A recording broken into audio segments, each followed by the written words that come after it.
To perform a hip posterior glide in a lunge position, begin by hooking a belt underneath one foot.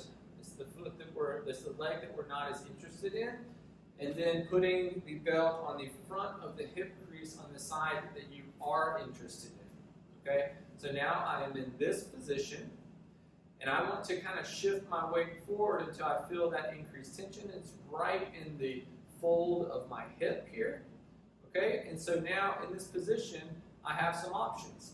I can do a hip hinge forward, and not just a hip hinge, but I can actually kind of shift my weight forward towards this front leg, which actually increases the tension in the belt. Okay? And then I just want to hinge. I want to keep my entire upper body as one, and that really kind of increases the posterior glide of that hip. Okay? So this is an option as far as that goes. Now I can also get in this position and I can go into what we call plantar flexion, or raising my back heel up off the ground. And what that does is puts a little extra down and back posterior glide also into the belt.